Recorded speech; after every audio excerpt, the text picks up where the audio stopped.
बिस्मिल्लाहिर्रहमानिर्रहीम। अस्सलाम वालेकुम नाज़रीन, मेरा नाम सरवत वलीम है। उम्मीद है कि आप तमाम लोग बखैर आफियत होंगे। इस वक्त आप मेरा यूट्यूब और फेसबुक चैनल देख रहे हैं। बहुत सारी अहम खबरें हैं। इसमें एक तो अहम खबर यह है कि लियारी का फातह कौन है, ये मैं आप लोगों के सामने शेयर करूंगी। बड़ी दिलचस्प मालूमात हैं लियारी के सर्वे के हवाले से कि सिंध के अंदर लियारी का जो इलाका है, लियारी का जो हिस्सा है, वो अपने लिए किसे अब मुंतखब करना चाहता है, ये आप लोगों के सामने रखेंगे। इसके अलावा नून लीग अपना बयानिया अभी तक क्यों नहीं दे सकी है। इलेक्शन मुहिम गो के उन्होंने शुरू कर दी है, और इलेक्शन मुहिम तो पाकिस्तान तहरीक इंसाफ ने भी शुरू कर दी है। वो मैंने पहले भी आपसे कहा था कि हक मांगने से ना मिले तो छीन लेना चाहिए। तो पठान और जो पख्तून है वो अपना हक छीनना बड़ी अच्छी तरह से जानते हैं। 4 सदा का वर्कर कन्वेंशन और वहां के पठानों की दीदा दिलेरियां और पाकिस्तान तहरीक इंसाफ की बाकायदा मुहिम का जो आगाज हुआ, ये मैं आप लोगों के सामने रखूंगी।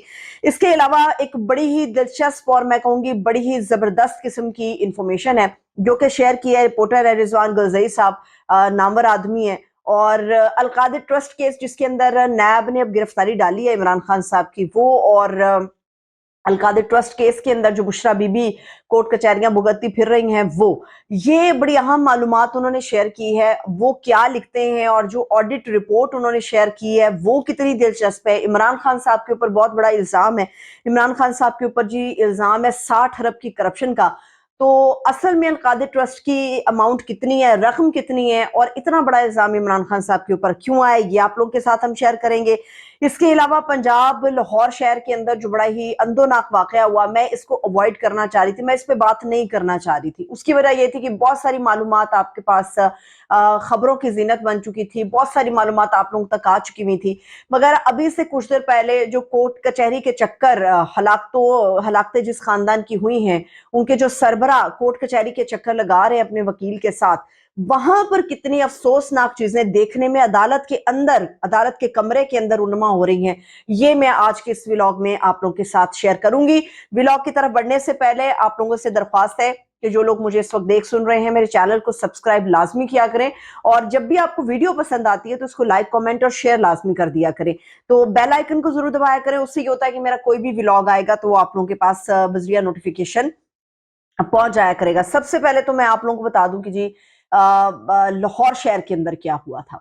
लाहौर शहर के अंदर एक 14 साल के लड़के ने 6 इंसानी जानों को कुचल दिया था, और ये स्टोरी आप लोगों के पास है।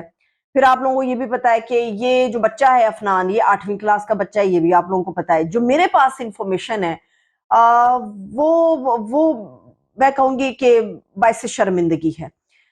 उसकी वजह यह है कि हमारे यहाँ कोई भी इस किस्म का कोई कत्ल होता है, कोई इस किस्म की वारदात होती है, कोई कार्रवाई डलती है, कोई कोई भी मामलात होते हैं, तो उस ऐसे सूरत में पुलिस जब भी एफआईआर दर्ज करती है, इसमें दोनों फरीकैन शामिल होते हैं। जो पुलिस की एफआईआर है या जो हमारे पास इत्तलात आ रही हैं या जो पंजाब हुकूमत बता रही है, उसके मुताबिक हमें ये पता है कि ये बच्चा अफनान है, 8वीं क्लास का बच्चा है ये, और ये बच्चा रहता है अस्करी 11 में गालिबन। और जो वो अस्करी 11, अस्करी 10 के पूरे हिस्से हैं, वहां पर या तो बहुत ही बासर बारसूख किस्म के लोग हैं जो अकोमोडेट हैं, जो वहां पे अपने रिहाइश पजीर हैं, या फिर वहां पे जो हमारे एक आर्मी ऑफिसर्स हैं या आर्मी के लोग हैं वो वहां पे रहते हैं। ये सबको पता है। डीएचए हो गया, डीएचए में तो आप बहुत ही कोई वडेरे चडेरे हो, कोई बड़ी जमीनों वाले मालिक हो, कोई आप बड़े पावरफुल असर और सूख वाले आदमी हो, या आपके पास बड़ा पैसा हो, तो आप डीएचए में एक घर लेके रहने के बारे में सोच सकते हैं। और अस्करी का भी हिस्सा यही है जहाँ पे हमारे खास किस्म के लोग मोस्टली बसते हैं। आम लोग भी हैं, सिविलियंस भी हैं, मगर उनकी जगह से फ्लैट्स के अंदर होती है, मगर अमूमी तौर पे वहां पे बासर लोग बसते हैं। अब अफनान ये बच्चे के वालिदैन कौन है, ये बच्चा कहाँ रहता है, इसका घर का पता कहाँ है, ये किसी को नहीं पता। मीडिया के अंदर भी इस बात को दबाया जा रहा है। मुझे बड़ी तकलीफ है ये कहने में कि वो हड्डी फेंक देते हैं। वो हड्डी है, वो हड्डी फेंकी हुई है, और इस बच्चे की असल मालूमात जो है वो सामने नहीं आने दी जा रही। जो बच्चे का एक बयान लीक किया गया है, मैं ये नहीं कहूंगी रिलीज किया है, ये बयान जो एक लीक हुआ है, उसके मुताबिक जी बच्चा अपनी क्लास बता रहा है, ये बता रहा है कि जी मैं 110 की स्पीड पे आ रहा था और गाड़ी हिट हो गई। जो बच्चे के वालिदैन हैं वो सामने नहीं आए। कोर्ट के अंदर जो बच्चे के साथ आ रहे हैं लोग, जो बच्चे को देखने के लिए या मतलब इस केस को परसू करने के लिए उस फैमिली की तरफ से आ रहे हैं, उनके बारे में कोई चीज रिपोर्ट नहीं हो रही। जिस आदमी की 6 जानें चली गई हैं, जिसका बड़ा बेटा गुजर गया, बहू गुजर गई, जिसकी अपनी बीवी गुजर गई, जिसका दामाद गुजर गया, नवासी गुजर गई, जिसका पोता गुजर गया, ये 6 लोग हैं जो गाड़ी के अंदर कुचल दिए गए हैं उस बच्चे की तरफ से। अमूमी तौर पे ऐसा होता है कि जिन लोगों ने तरबियत औलाद की करनी होती है, खुदा खैर करे, अच्छा बुरा वक्त हर एक पे आ जाता है, मगर जब हम तरबियत की बात करते हैं ना, तो ऐसी सूरत में हमारे पंजाबी घरों में खासतौर पे जो लाहौरी हैं, ये मैं आपको लाहौरियों की सोच बता रही हूँ, और लालो छितर ते पालो, हमारे यहाँ अमूमी तौर पे ये रवाज होता है, पंजाब का ये कल्चर है, ये रवाज है वहां पे, कि लाहौर में खास तौर पे, ये लाहौर शहर का वाक़या, मैं आपको लाहौर की सोच बता रही हूँ। लाहौर के अंदर क्या होता है कि बाप के सामने आंख नहीं उठा सकते, आप कितने भी ताकतवर हो, कितने बड़े हो, कितने छोटे हो, जब वो छितर उतर जाता है ना अब्बा हजूर का, तो वो जैसे ही वो चित्रौल कर देते हैं, उसके बाद आपकी तबीयत साफ हो जाती है, फिर आप कोर्ट के चक्कर नहीं काटते, फिर आप इस किस्म की वारदातों के अंदर मुलविस नहीं होते। बड़े लोगों ने कहा है कि जी बच्चा दहशतगर्द था, मैं ये कहूंगी अगर आप दूसरे सेंस में कह रहे हैं इसको अपनी रेटिंग बढ़ाने के लिए, तो बच्चा दहशतगर्द नहीं था। हाँ, दहशतगर्दी की दिफात जरूर शामिल की गई है, और मोहसिन नकवी साहब पे तनकीद हो सकती है, बहुत सारी बातों पे तनकीद हो सकती है, मगर इस मामले में उनकी तारीफ की जानी चाहिए, क्योंकि अभी तक जिसका खानदान उजड़ा है उसका कोई प्रेशर नहीं है। ये मेरे तक इत्तलात है कि उनको दियत की ऑफर की गई है, और वो दियत के लिए तैयार नहीं है। वो कहते हैं खून का बदला खून होगा, मुझे दियत नहीं चाहिए, मुझे फांसी घाट चाहिए, मुझे ये बच्चा फांसी पे चढ़ावाना चाहिए। और इस बच्चे के साथ वो वालिदैन भी इन्वॉल्व हैं जो बच्चों को रोकते नहीं है। जो असल कहानी निकली है, जो पंजाब हुकूमत ने इन्वेस्टिगेशन भी की, उसके बाद असल कहानी जो सामने आई है, वो बड़ी अजीब गरीब सी है। मतलब आप सोचिए, 14 साल का एक लड़का है और जवान लड़कियां छेड़ रहा है वो, और वो लड़का अकेला नहीं है, उसके साथ और भी गाड़ी में कुछ लोग मौजूद हैं। वो लड़का लड़कियां छेड़ रहा है, माइयों के एक फंक्शन से वो बच्चियां, जवान बच्चियां वापस आ रही हैं, और 14 साल के आप हो, ठीक है, जवानी सही से आप लोगों पे उतरी नहीं होती कि आप लोग ये छेड़खानियां करने शुरू कर देते हो। तो वो जो रफाकत साहब हैं, जिनके 6 अहले खाना, जिनके 6 अफराद मौत की नींद सुला दिए गए इस बच्चे की तरफ से, उन्होंने भी उतर के रोका, और जो गाड़ी में उनके साथ इस मुल्जिम बच्चे के साथ कोई आदमी सवार थे, उनको भी बताया कि जनाब आप समझदार लोग हैं, आप रोकिए। एनीहो, ये हो गया, बच्चे ने गरज में आके तो गाड़ी को ठोक डाला। और जो बच्चे की वीडियो रिलीज की गई है, उसमें बच्चा बता रहा है कि जी मैं 110 की स्पीड पे था, मगर मेरे लेफ्ट और राइट पे चूंकि बैरियर थे, मेरे पास नेक्स्ट आने वाली गाड़ी को हिट करने के अलावा कोई दूसरा ऑप्शन नहीं था। 6 आदमी, 6 जाने आपने उगल दी। उस बच्चे का लाइसेंस नहीं है, उसके माँ बाप को इसकी परवाह नहीं है। जो 6 लोग मर गए हैं, चले गए हैं, उनके सरबराह को 70 लाख दियत की ऑफर की जा रही है, वो एक्सेप्ट करने के लिए तैयार नहीं। अब कोर्ट रूम के अंदर क्या हुआ, कोर्ट के अंदर अभी जो रिसेंट एक पेशी हुई है, उसके अंदर उस बच्चे को मुंह पे कपड़ा डाल के, वो सारा कपड़ा ऊपर डाल के लेकर आया गया, तो जज साहब ने उस बच्चे को कुर्सी पे बिठा दिया। जो लोग वहां पे इस केस को परसू करने के लिए मुल्जिम की फैमिली की तरफ से आए थे, उन्होंने आईफोन उस बच्चे को दिया। वो बच्चा तकरीबन कोई 35 से 40 मिनट अपने अहले खाना से फोन पे बात करता रहा है, और जज साहब उसको कुर्सी पे बिठा के उठ के चले गए, ये कहते हुए कि जी मेरे नमाज का वक्त है, मैं नमाज पढ़ने जा रहा हूँ। वो जब 35-40 मिनट के बाद वापस आए, तो वो बच्चा फोन पे मुसलसल बात कर रहा था। उनके आने के बाद वो बच्चे से जो है वो मोबाइल फोन लिया गया। तो ऐसी सूरत में टॉलरेंस नहीं होना चाहिए। अगर इस एज में कोई बच्चा इस किस्म की हरकत करता है, जब तक उसको सजा नहीं मिलती, जब तक जो सामने वाले लोग हैं, दूसरे फरीकैन, उनको इंसाफ नहीं मिलता, मुआशरे में ये बुराइयां बढ़ती रहती हैं। पंजाब हुकूमत इसमें ताउन कर रही है, मगर पुलिस की तरफ से उतना तेजी के साथ फास्टली इसके ऊपर काम नहीं हो रहा जितना होना चाहिए। मैं ये इसकी डिटेल आप लोगों तक शेयर करती रहूंगी, और जैसे ही इसके हवाले से कोई मजीद डिटेल आ जाती है। अब आ जाती है इस एक और मामले के ऊपर। जी हम कह रहे थे कि जी पठानों ने फैसला सुना दिया, लियारी की अवाम ने भी फैसला सुना दिया। हम बचपन में, वो लोग जो मार्केट वगैरह में जाते हैं, खवातीन है, वो छापे के लफ्ज को समझती होंगी। छापा अमूमी तौर पे हमारे इस्तेमाल खवातीन करती हैं कि जब कोई काम को कढ़ाई शढ़ाई करानी होती है, तो वो कहते हैं भाईजान इस पर छापा लगा दो। वो छापा लगा के वो दे देते, उसके ऊपर छापे के साथ जो है वो कढ़ाई का काम हो जाता है। तो लियारी की अवाम ने लियारी की दुकानें, लियारी की दीवारें, लियारी की दुकानों के शटर और लियारी के खंबे, ये वो सारी चीजें हैं जो इमरान खान साहब के छापों से भर दी हैं। झंडों पे पाबंदी है इमरान खान साहब की, आप बैनर्स उनके लगाते हो, वो खाड़ के ले जाते हैं। अब छापा मिटाने से कहां से आप छापे मिटाओगे। लियारी की आवाम ने ये काम किया। वो हम जब टैटूज वगैरह बचपन में है, वो किसी भी चीज से निकलता था कोई स्टिकर, तो उसका एक टैटू बनाने के लिए वो एक छापा होता था, वो आप कहीं भी चस्पा कर देते हो, तो वो जब उसको पेपर को आप उतारते हो, वो छापा नीचे लग जाता है उसका। تو لیاری کی عوام نے عمران خان صاحب کے تصویر کے چھاپے پورے بنا کے دیواروں پہ، شٹرز پہ، کھمبوں پہ، ہوٹلوں میں، کرسیوں پہ، ہر جگہ پہ، گھروں کی دیواروں کے اوپر، گھروں کی چھتوں کے اوپر جو عمران خان صاحب کے چھاپے لگا دیے. اور یہ بڑا حیران کن ہے کیونکہ لیاری ہمیشہ سے پاکستان پیپلز پارٹی کا گڑھ سمجھا جاتا ہے. لیاری کے اندر جو نعرہ لگتا تھا وہ ہمیشہ لگتا تھا جی بھٹو. نون لیگ نے بھی لیاری کو فتح کرنے کی بڑی کوشش کی. لیاری جس کو اپنا مان لیتی ہے پھر وہ اپنا مان لیتی ہے. لیاری کی عوام نے جیو بھٹو کی بجائے جی عمران کے نعرے لگا دیے ہیں اور لیاری کی عوام نے دل جیت لیے. مطلب آپ دیکھیں، آپ لیاری کے اندر جن لوگوں کو جانے کا بھی اتفاق ہوا ہوگا، میرے پاس وہ ویڈیوز ہیں جو میں نے دیکھے ہیں، وہ کوئی گھر خالی نہیں بچا، کوئی بچہ نہیں بچا، کوئی آدمی بوڑھا نہیں بچا، کوئی جوان نہیں بچا، کوئی ہوٹل نہیں بچا، کوئی دکان نہیں بچی، کوئی شٹر نہیں بچا، کوئی کھمبا نہیں بچا. سب جگہوں پہ عمران خان صاحب کے چھاپے لگے ہوئے ہیں. تو یہ بڑا زبردست رزلٹ ہے. جی عمران کے نعرے لگ گئے ہیں. 4 کے اندر ایک اور ورکر کنونشن ہوا ہے. شیر افضل مروت صاحب کو وہاں کے لوگ اس لیے پسند نہیں کر رہے کہ وہ عمران خان صاحب کا کیس اچھے سے لڑ رہے ہیں.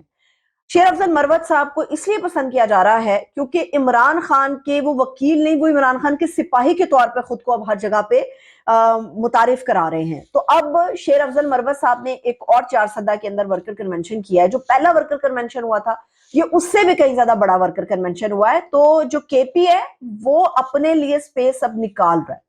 ان کو سمجھ آ گئی کہ انہوں نے اپنی سپیس کہاں سے نکالنی ہے. یہ وہ سارا خوف ہے جو نون لیگ ابھی تک بیانیہ نہیں بنا سکی ہے.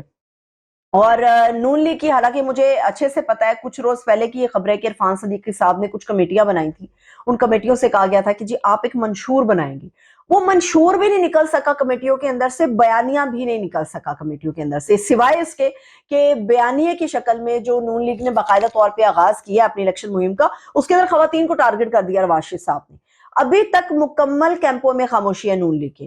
وہ کوئی چھوٹے موٹے سروے ہو رہے ہیں لاہور شہر کے اندر، کوئی لاہور کے اندر 4 5 15 10 20 بندوں کو پکڑ کے پوچھا جا رہا ہے ووٹ کس کا، وہ کہتے ہیں نواز شریف صاحب. میں نے آپ کو پہلے بتایا جو تاجر برادری ہے وہ نواز شریف صاحب کو ووٹ دے گی، مگر لاہور کی جو عام پبلک ہے نا وہ نواز شریف صاحب کو ووٹ نہیں دے گی. آپ لاہور چھوڑ دیں، آپ پنجاب چھوڑ دیں. میں نے آپ کو لیاری کی صورتحال بتا دی ہے کہ لیاری کے اندر، پنجاب تو اپنی جگہ پہ موجود ہے، پیپلز پارٹی کا اپنا گڑھ ہے لیاری. لیاری کے اندر نون لیگ نے انٹری مارنے کی بڑی کوشش کی تھی، تو لیاری کے آدمی نے، لوگوں نے کہہ دیا کہ ہم فٹ بال کے شوقین ضرور ہیں مگر وہ جو کرکٹ کا بادشاہ ہے نا، جو بیٹنگ بالنگ کی بات بڑی کرتا ہے، وہ جو کپتان ہے، ووٹ اسی کا ہوگا، چھاپے اس کے لگ گئے ہوئے ہیں. یہ وہ وجہ ہے کہ نون لیگ اپنا بیانیہ ابھی تک نہیں دے سکی، کیونکہ ان کے پاس کاؤنٹر کرنے کے لیے کوئی ایسی چیز نہیں ہے، کوئی ایسی لائن نہیں ہے جس کو وہ اڈاپٹ کریں اور اس کو کاؤنٹر کریں.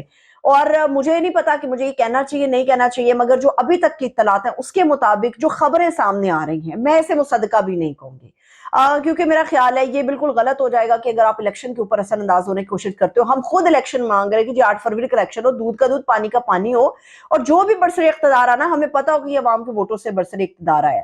جو اس وقت حالیہ صورتحال ہے اس کے اندر ایسا لگ رہا ہے کہ نون لیگ یہ کوشش کر رہی ہے کہ کسی طرح سے الیکشن کو پوسٹ پون کرایا جائے، التوا کا شکار کرایا جائے، ڈیڑھ تھوڑی اور آگے لے کر چلی جائے. جو اس وقت صورتحال سامنے آ رہی ہے، جے یو آئی فے کی طرف سے بھی اس طرح کی آوازیں کے پی کے حوالے سے آ رہی ہے، جو ہم الیکشن مہم نہیں چلا سکتے، پھر بھی الیکشن میں پارٹیسپیٹ کریں گے. مگر پس پشت یہ کوششیں ہو رہی ہیں، جو اس طرح کی خبریں سامنے آ رہی ہیں، میں اس کو مصدقہ نہیں کہوں گی جب تک اس کی تصدیق بظاہر نہیں ہو جاتی. لیکن ابھی تک یہی نظر آ رہا ہے کہ جی 8 فروری کا جو الیکشن ہے وہ نون لیگ کی بھرپور کوشش ہو رہی ہے پنجاب کی حد تک کہ اس کو جس طرح یہ پوسٹ پون کرایا جائے، اس کو ملتوی کرایا جائے. اب آ جاتے ہیں سب سے زیادہ اہم اور بھیانک خبر کے اوپر، اور وہ خبر ہے القادر ٹرسٹ کیس کے حوالے سے. رضوان دل سعید صاحب ہیں، یہ اپنے ٹویٹ میں لکھتے ہیں کہ جی یہ میں آپ کو بتا دوں، جو آڈٹ رپورٹ کا حوالہ میں آپ لوگوں کے ساتھ شیئر کرنے جا رہی ہوں، یہ 30 جون 2022 کی آڈٹ رپورٹ ہے القادر ٹرسٹ کیس کے حوالے سے، جس کے اندر اس وقت نیب نے عمران خان صاحب کی گرفتاری ڈالی ہوئی ہے. وہ لکھتے ہیں کہ جو آڈٹ رپورٹ کے مطابق القادر ٹرسٹ کے جو کل اثاثے ہیں وہ کہتے ہیں کہ جی 66 کروڑ ہے، 66 کروڑ اثاثے ہیں، مگر عمران خان صاحب کے اوپر جی کرپشن کا الزام ہے وہ 60 ارب کا کیسے لگ گیا. وہ کہتے ہیں جی رپورٹ کے مطابق زمین اور بلڈنگ کی مالیت 47 کروڑ ہے، اور اس جو ایگریمنٹ ہوا ہے اس ایگریمنٹ کے مطابق جو ٹرسٹی ہیں عمران خان صاحب اور ان کی اہلیہ بشرا بی بی، وہ اس خیراتی ادارے کو بحریہ ٹاؤن کی جانب سے عطیہ کی گئی زمین یا اس پر بنائی گئی بلڈنگ سے کسی قسم کا کوئی ذاتی فائدہ نہیں اٹھا سکتے. اس کے علاوہ جو آڈٹ رپورٹ انہوں نے شیئر کی ہے اس کے اندر ٹوٹل ایسٹس ہیں، جن میں کرنٹ ایسٹس بھی ہیں اور ٹوٹل ایسٹس بھی ہیں جو اس وقت ایسٹس چل رہے ہیں. اس کے مطابق جو ٹوٹل ایسٹس ہیں القادر ٹرسٹ کیس کی اس خیراتی ادارے کے وہ 66 کروڑ ہیں. 66 करोड़। मगर इमरान खान साहब के ऊपर जो करप्शन का इल्जाम लगा है वो 60 अरब का लग गया। अब इसमें बड़ी हैरानी की बात है कि जितनी रकम है नहीं उससे बड़ा इल्जाम इमरान खान साहब पे कैसे लग गया। साइफर केस के अंदर जो है इमरान खान साहब की जमानत की बड़ी हद तक जो है वो उम्मीद है, मैं ये कहूंगी ये उम्मीद है, इसीलिए नैब की तरफ से फौरी तौर पे 30 दिन के लिए मजीद जो है वो गिरफ्तारी डाली गई है अलकादिर ट्रस्ट केस के अंदर। और अगर इमरान खान साहब का ओपन ट्रायल हो जाता है, अगर इमरान खान साहब जेल की बजाय खुद अदालत में लाए जाते हैं और वहां पर लोगों के सामने ओपन ट्रायल होता है, तो मेरे ख्याल में ये इंसाफ है, ये इंसाफ का तकाजा है। फिर वो डिपेंड ये नहीं करता कि ये आज इल्जाम इमरान खान साहब के ऊपर है। पाकिस्तान का कोई भी अवाम का मनचाहा लीडर अगर रगड़ने की कोशिश होगी तो मेरे ख्याल में इसके अंदर सिर्फ वाहिद उम्मीद अदालतें बच जाती हैं, और इस वक्त हमारी उम्मीद सुप्रीम कोर्ट ऑफ पाकिस्तान है। इमरान खान अवाम का पसंदीदा लीडर है, पाकिस्तान के रियासत पाकिस्तान का पसंदीदा लीडर है, तो मेरे ख्याल में इसके ऊपर जो है वो ओपन ट्रायल यकीनी तौर पे होना चाहिए। चीजें उस तरफ जा भी रही हैं, मगर जो अलकादिर ट्रस्ट केस की मैंने डिटेल आपके लोगों के सामने रखी है, और अगर ये चला जाता है ऑडिट पूरा, क्योंकि ऑडिट होता ही ऐसी सूरत में है जब किसी पे करप्शन का इल्जाम आ रहा हो। अब करप्शन आपने इमरान खान के ऊपर 100 गुना ऊपर डाल दी है, अब रकम उतनी है नहीं, तो मेरे ख्याल में सुप्रीम कोर्ट ऑफ पाकिस्तान भी इसमें अपना रोल प्ले करेगी और ये बोगस निकलेगा ये पूरा जो रेफरेंस नैब ने बनाया है। तो मेरे ख्याल में जो केसेस, जो रेफरेंसेस झूठे निकलते हैं, उसके अंदर जो स्क्रू टाइट करने की जरूरत है वो उस इदारे की भी करने चाहिए जो ये इस तरह के केसेस बनाते हैं, रेफरेंसेस बनाते हैं। अवाम का पैसा इन रेफरेंसेस के ऊपर लगता है, टैक्स पेयर्स की मनी इन रेफरेंसेस के ऊपर लगती है, और वक्त जाया होता है, मीडिया का वक्त जाया होता है, लोगों का वक्त जाया होता है, और किसी आदमी की शोहरत खराब होती है। तो मेरे ख्याल में इमरान खान साहब नहीं, कोई भी लीडर हो, कोई भी अक्रॉस द बॉर्डर्स इस चीज के ऊपर अमल दरामद होना चाहिए कि इज्जत किसी की भी खराब हो तो इसके ऊपर एक्शन होना चाहिए, ताकि अगली मर्तबा झूठा और बोगस किस्म का कोई रेफरेंस या केस बनाने की जरूरत ना हो सके। इंशाल्लाह ताला अगले व्लॉग में कुछ मजीद आम चीजें लेकर आऊंगी। तब तक के लिए अपना ख्याल रखें, मुझे इजाजत दीजिए, खुदा हाफिज।